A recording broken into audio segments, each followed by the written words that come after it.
Nicknamed Charm City, Baltimore has a lot more charm to it than most people realize. Having recently lived on the East Coast, I've been to Baltimore several times, and I think it's certainly an underrated city.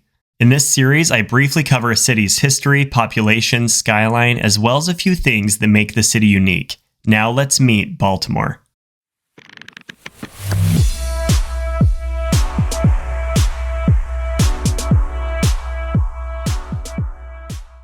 I always like to start by exploring how a city wound up being where it is today. Baltimore is located at the Patapsco River estuary on the western side of the Chesapeake Bay. The city of Baltimore was established in 1729 primarily as a port for shipping grain and tobacco. It later became a major shipbuilding center during the American Revolution. In the War of 1812, the British were unsuccessful in their attempt to capture Baltimore due to the defense at Fort McHenry, which inspired the U.S. national anthem, the Star-Spangled Banner. I'll talk more about Fort McHenry later in the video. About 15 years after the War of 1812, the nation's first railroad was created with Baltimore as its eastern terminus.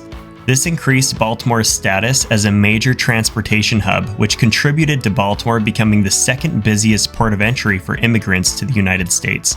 Today, Baltimore has a city proper population of around 565,000. I tend to think that metro population is a better indicator of a city's actual size, and Baltimore has a metro population of just over 2.8 million, making it the 20th largest metro in the country, falling between Denver and Orlando.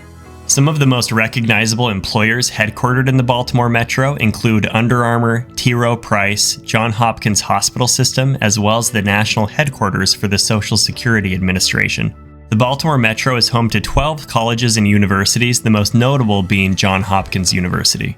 Call me shallow, but when it comes to cities, I think appearances matter. Thanks to its inner harbor, Baltimore is a fine-looking city, but the skyline itself leaves something to be desired. The tallest building in the city is the bland-looking Transamerica Tower, standing at 529 feet. If you took the average height of the tallest 5 buildings in the city, Baltimore would be ranked as the 35th tallest skyline in the country, falling short of Nashville, but being taller than Portland, Oregon.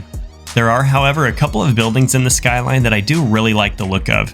The first of those is the Emerson Bromo Seltzer Tower. I love the battlements at the top of this 289-foot clock tower. The other building that stands out to me as being a beautiful building is the city's second tallest building, and that is the Baltimore Trust Building, or the Bank of America building. I have a weakness for Art Deco architecture, so it's a given that I'd be a fan of this particular skyscraper.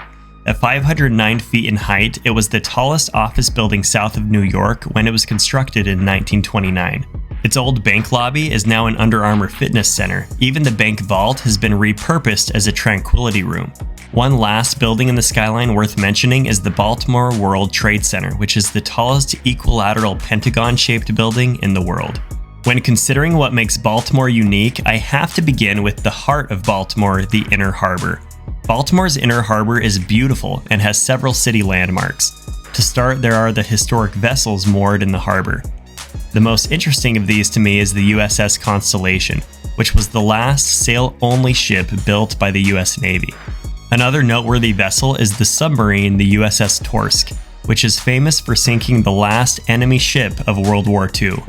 Another vessel with ties to World War II in the Inner Harbor is the USCG Taney, which was the last ship to be commissioned at Pearl Harbor. And finally, there is the LV-116 Chesapeake, which helped guide boats through the Chesapeake Bay. The harbor itself is surrounded by a beautiful promenade consisting primarily of red brick, which connects several other Baltimore landmarks, most notably the National Aquarium. The aquarium is the most popular tourist attraction in the state of Maryland and is considered to be one of the top aquariums in the country. Another peculiar museum along the Inner Harbor is the American Visionary Art Museum. This eye-catching museum was designated by Congress as the National Museum for Visionary Art. Directly across the harbor from the American Visionary Art Museum is the Inner Harbor's unique 7-foot knoll lighthouse. It's one of the oldest Chesapeake lighthouses still in existence and is now a small museum. Baltimore has more monuments and statues per capita than any other city in the nation. One of these monuments is the towering Washington Monument, which was the first major monument in the country to honor George Washington. The architect was Robert Mills, who would later design the Washington Monument in Washington, D.C. The statue at the top depicts George Washington's resignation as Commander-in-Chief. The monument is located in the Mount Vernon neighborhood, which is also the home of the first Catholic cathedral built after the nation's founding, the Basilica of the Assumption. The Basilica is one of over 65,000 buildings in Baltimore that are designated by the National Register as historic, which is more than any other city in the country. Another historic building in Baltimore that I should mention is the Mount Clair train station, which now houses the B&O Railroad Museum. This is considered the birthplace of American railroading. The museum has the largest collection of 19th century locomotives in the country. And if you didn't already think this museum was significant, the B&O Railroad is one of the 4 railroads in Monopoly. It's also where the first telegraph message was received in 1843. One of the longest continually operated public markets in the country is the Lexington Market in Baltimore. It's been in operation for over 230 years and has over 40 vendors. Many cities claim the poet Edgar Allan Poe as one of their own, but he's actually buried here in Baltimore. Edgar Allan Poe means so much to Baltimore that the city's NFL team is actually inspired by Poe's famous poem, The Raven. Even the Ravens' mascot is named Poe. The Ravens are one of the league's best-run organizations, and their stadium, the M&T Bank Stadium, is only a few blocks away from the Inner Harbor. Baltimore's other major professional sports team is the MLB team, the Baltimore Orioles. Their stadium, Oriole Park, is considered one of the best stadiums in baseball. The most significant Baltimore landmark is without question Fort McHenry. Fort McHenry was one of the first forts built after the United States attained independence. But what makes it an icon is how the fort repelled the British during the War of 1812. It was not only a turning point in the war, but like I mentioned earlier, it was the inspiration for Francis Scott Key to write the poem that would later become the U.S. national anthem. The star-shaped fort is a national monument and has been maintained so that it can be toured.